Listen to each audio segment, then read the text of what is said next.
Hello students, ಈ ವಿಡಿಯೋದಲ್ಲಿ ನಾವು KCET ವಿದ್ಯಾರ್ಥಿಗಳ ಆಪ್ಷನ್ ಟ್ರೀ ಬಗ್ಗೆ ಮಾಹಿತಿಯನ್ನು ತಿಳ್ಕೊತಾ ಹೋಗೋಣ. ವಿಡಿಯೋವನ್ನು ಸ್ಟಾರ್ಟ್ ಮಾಡ್ತೀನಿ. ಅದಕ್ಕಿಂತ ಮೊದಲು ಲೈಕ್ ಮಾಡಿ ಮತ್ತು ತಪ್ಪದ ಸಬ್ಸ್ಕ್ರೈಬ್ ಮಾಡ್ಕೊಳ್ಳಿ. ಈಗ ನಾವು ಇನ್ಫಾರ್ಮೇಷನನ್ನು ತಿಳ್ಕೊತಾ ಹೋಗೋಣ. ಸೊ ಈಗಾಗಲೇ ವಿದ್ಯಾರ್ಥಿಗಳಿಗೆ ಡಾಕ್ಯುಮೆಂಟ್ ವೆರಿಫಿಕೇಷನ್ ಸ್ಲಿಕ್ ಇದೆ. ಆಗಿದ್ದರೆ ನಾಳೆಯಿಂದನೇ ಆಪ್ಷನ್ ಟ್ರೀ ಸ್ಟಾರ್ಟ್ ಆಗುತ್ತಾ? ತುಂಬ ವಿದ್ಯಾರ್ಥಿಗಳಿಗೆ ಈ ಒಂದು ಡೌಟ್ ಇರ್ತಕ್ಕಂಥದ್ದು. ಓಕೆನಾ? ಸೊ ಆಪ್ಷನ್ ಟ್ರೀ ಯಾವಾಗ ಸ್ಟಾರ್ಟ್ ಆಗುತ್ತೆ? ಡಾಕ್ಯುಮೆಂಟ್ ವೆರಿಫಿಕೇಷನ್ ಸ್ಲಿಪ್ ಏನೋ ಬಂದಿದೆ, ಸೊ ನಾಳೆಯಿಂದನೇ ಸ್ಟಾರ್ಟ್ ಆಗುತ್ತೆ ಅಂತ ಹೇಳಿ ತುಂಬ ವಿದ್ಯಾರ್ಥಿಗಳು ವೆಯ್ಟ್ ಮಾಡ್ತಿದ್ರಾ. ಸೊ ನೋಡಿ, ನಮ್ಮ KA ಕಡೆಯಿಂದನೂ ಸಹ ಆಪ್ಷನ್ ಟ್ರೀಗೆ ಸಂಬಂಧಪಟ್ಟಂತೆ ಯಾವುದೇ ರೀತಿ ಅಫಿಷಿಯಲ್ ಆಗಿ ಅಪ್ಡೇಟನ್ನು ಇನ್ನೂ ಸಹ ತಿಳಿಸಲಿಲ್ಲ. KA ಕಡೆಯಿಂದನೂ ಅಷ್ಟೇ ಡಾಕ್ಯುಮೆಂಟ್ ವೆರಿಫಿಕೇಷನ್ ಸ್ಲಿಪ್ಪನ್ನು ಬಿಟ್ಟ ನಂತರ ಸೊ ಅದರಲ್ಲಿ ಕೆಲವು ಡೀಟೇಲ್ಸ್ಗಳು ಮಿಸ್ ಆಗಿರುತ್ತೆ ವಿದ್ಯಾರ್ಥಿಗಳದ್ದು ಅಂತ ಹೇಳಿ ಕೆಲವು ಕಾಲಾವಕಾಶವನ್ನು ನೀಡ್ತಾರೆ ಅದನ್ನು ಸರಿಪಡಿಸ್ಕೊಳ್ಳೋದಕ್ಕೆಲ್ಲ. ಈ ಪ್ರೊಸೆಸ್ ಎಲ್ಲ ಕಂಪ್ಲೀಟ್ ಆದ ನಂತರನೇ ನಿಮ್ಮ ಆಪ್ಷನ್ ಟ್ರೀ ಅನ್ನೋದು ಸ್ಟಾರ್ಟ್ ಆಗ್ತಕ್ಕಂಥದ್ದು.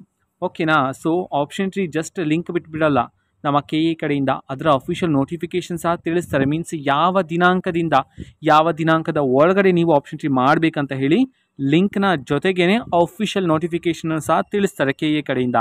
ಸೊ ಆ ಮಾಹಿತಿಗಳನ್ನೆಲ್ಲ ನಾವು ಸಂಗ್ರಹಣೆ ಮಾಡಿಕೊಂಡ ನಂತರನೇ ಆಪ್ಷನ್ ಟ್ರೀನ ಮಾಡಬೇಕಾಗತ್ತೆ. ಆ್ಯಂಡ್ ಲಾಸ್ಟ್ ಡೇಟನ್ನು ಸಹ ತಿಳಿಸ್ತಾರೆ. ಓಕೆನಾ? ಆ ಡೇಟ್ನ ಒಳಗಡೆ ಕಂಪ್ಲೀಟ್ ಮಾಡ್ಕೊಳ್ಳಿ ನೀವು ನಿಮ್ಮ ಆಪ್ಷನ್ ಟ್ರೀನ. ಬಟ್ ಸದ್ಯಕ್ಕಿರ್ತಕ್ಕಂತಹ ಇನ್ಫಾರ್ಮೇಷನ್ ಪ್ರಕಾರ ಈಗ ವೆರಿಫಿಕೇಷನ್ ಸ್ಲಿಪ್ ಏನೋ ಬಂದಿದೆ. ಸೊ ತುಂಬ ವಿದ್ಯಾರ್ಥಿಗಳ ಡೀಟೇಲ್ಸ್ ಅದರಲ್ಲಿ ಸರಿಯಾಗಿ ಇಲ್ಲ ಅಂತ ಹೇಳಿ ತಿಳಿಸ್ತಿರ್ತಕ್ಕಂಥದ್ದು. ಅದನ್ನು ಸರಿಪಡಿಸ್ಕೊಳ್ಳಿ ಮೊದಲಿಗೆ. 1 to 3 ಡೇಸ್ನ ನಂತರ ಅಫಿಷಿಯಲ್ ಆಗಿ ಮಾಹಿತಿ ತಿಳಿಸ್ತಕ್ಕಂಥ ಚಾನ್ಸಸ್ ಇದೆ ನಿಮ್ಮ ಆಪ್ಷನ್ ಟ್ರೀಗೆ ಸಂಬಂಧಪಟ್ಟಂತೆ. ಇದು ಇವತ್ತಿನ ಒಂದು ವಿಡಿಯೋ. ಮತ್ತೀಗ ನಾವು ಟೆಲಿಗ್ರಾಮ್, ಇನ್ಸ್ಟಾಗ್ರಾಮ್ ಮತ್ತು ಫೇಸ್ಬುಕ್ಕಲ್ಲಿ ಈಗ ವಿಡಿಯೋಸ್ಗಳನ್ನು ಅಪ್ಲೋಡ್ ಮಾಡ್ತಿದ್ದೀವಿ. ಲಿಂಕ್ಸ್ಗಳನ್ನು ಡಿಸ್ಕ್ರಿಪ್ಷನ್ ಬಾಕ್ಸಲ್ಲಿ ಕೊಟ್ಟಿರ್ತೇನೆ, ಕ್ಲಿಕ್ ಮಾಡಿಬಿಟ್ಟು ಫಾಲೋ ಮಾಡಿ. ಓಕೆನಾ? So thank you, bye.